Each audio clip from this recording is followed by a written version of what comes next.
Good evening. Tonight I shall narrate a short, scary story filled with desperate passion and love. Author name: Certain Shadows. Story title: The Taste of Famine.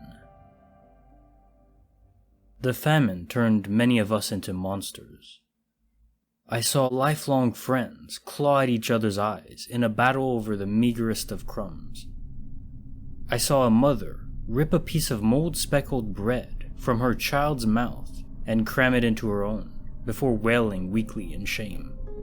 I saw weeping, gaunt-faced men choke down fistfuls of dirt.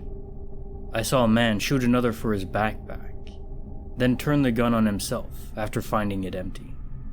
Hell had come to my home and brought with it a terrible hunger. In time, my friends and family began to die slow, torturous deaths from starvation, one by wretched one, until all I had left was Charlotte. Though we had both grown painfully thin and frail, I kept us alive with what little I could scavenge. Withered blades of grass, boiled tree bark, insects, frogs, and the birds that arrived to peck at the dead. What would have turned my stomach in the past now made my mouth water with ravenous anticipation.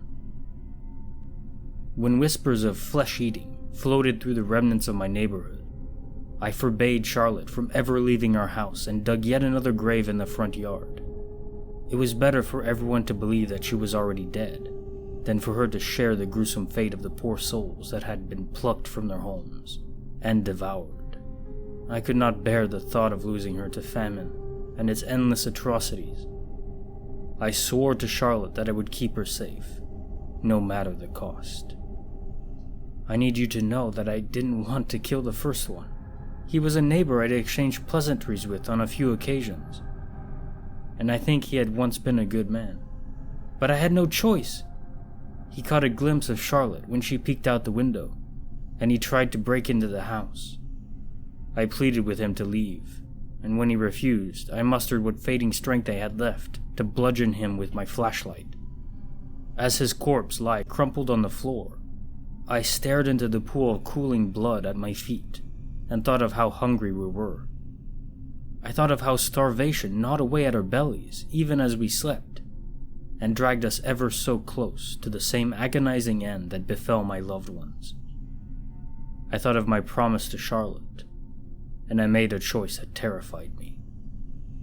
We ate greedily that night. It was easier after that. I chose only those that meant us harm, and I made quick work of it. A well-placed blow to the skull, a knife to separate flesh from bone, and my blood-soaked hands became our new tools of survival. What I've done haunts me, but I'm alive, and so is Charlotte. "Is it worth it?" I asked her once. She leaned forward, brushed her soft face against mine, and meowed. Personal thoughts. That's a nice twist on a otherwise disturbing story. I have to admit, one of my worst fears is starvation. Every single moment that you're still alive, you're wondering, is this even worth it? The slow decay, every passing second. You're weaker. Your body is beginning to eat its own muscle, and even eventually its own organs. It's painful, but it's beyond the pain.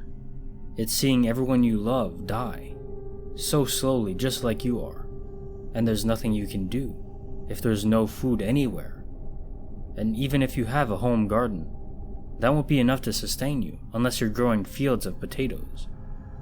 And I don't entirely blame the man for cannibalism, especially if he was only eating the people who attacked him.